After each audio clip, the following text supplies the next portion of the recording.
1998 সালে ঢাকায় একটি মার্ডার হয়। এই মার্ডারের বাড়ির মালিক, যার হাজব্যান্ড থাকতো আমেরিকায়, তাকে মহিলাকে মেরে ফেলা হয়। কাজের মেয়ে এবং পার্শ্ববর্তী আরেকটা কাজের ছেলে, পার্শ্ববর্তী বাসার এক কাজের ছেলে এবং তার বাসার কাজের মেয়ে, তারা মিলে তাকে হত্যা করে 1998 সালে। এই মামলার বিচার হয় 2000 সালে। 2000 সালে 2 জনের যাবজ্জীবন সাজা হয় এবং 2 জনের মৃত্যুদণ্ড হয়। হাইকোর্ট ডিভিশনে 2003 সালে 2 জনের মৃত্যুদণ্ড বহাল থাকে। তারা আপিল বিভাগে আপিল করেন। আজকে সেই মামলা শুনানি হয়েছে। 24 বছর তারা মৃত্যুর সেলে বন্দী ছিলেন।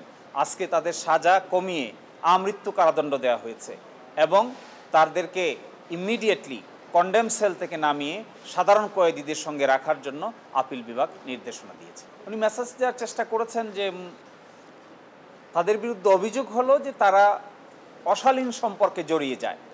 এই অশালীন সম্পর্কে জড়িয়ে যাওয়ার শর্ত হিসাবে তারা একটি খুনের ঘটনার সঙ্গে জড়িয়ে যায়। আপিল বিভাগ সেটিকেই সোশ্যাল কনটেক্সট আনসোশ্যাল বিহেভিয়ার হিসেবে চিহ্নিত করার চেষ্টা করেছেন। তবুও তাদের মৃত্যুদণ্ডের যে আদেশ ছিল সেটিকে কমিয়ে তাদেরকে আমৃত্যু জেলে থাকতে হবে, তবে তাদেরকে কন্ডেম সেল থেকে নামিয়ে সাধারণ কারাবন্দীদের। হ্যাঁ, কোর্ট বলেছেন দয়া দেখানোর সুযোগ নাই, কিন্তু মৃত্যুদণ্ডটা কমিট করে দিয়েছেন। তার মানে আলটিমেটলি দয়া দেখিয়েছেন এবং আলটিমেটলি যদি মৃত্যুদণ্ডের দণ্ডাদেশ যদি তাদের না কমতো তাহলে বোঝা যেত আপিল বিভাগ দয়া দেখাননি।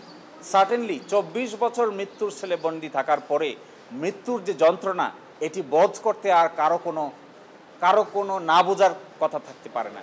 24 বছর তারা মৃত্যুর সেলে থেকে এই প্রহরেই গুনছেন কখন মৃত্যুদণ্ড কার্যকর হবে।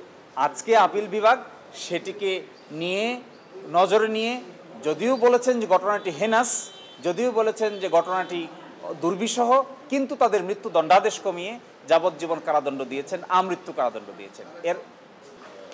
এ পর্যন্ত আমার জানা মতে বাংলাদেশে একজন নারীর ফাঁসি কার্যকর হয়েছে, একজন নারীর ফাঁসি কার্যকর হয়েছে এবং সেই নারীর কিছু ডাটা চেয়ে আমি কারা মহা অধিদপ্তরে একটা চিঠি লিখেছি।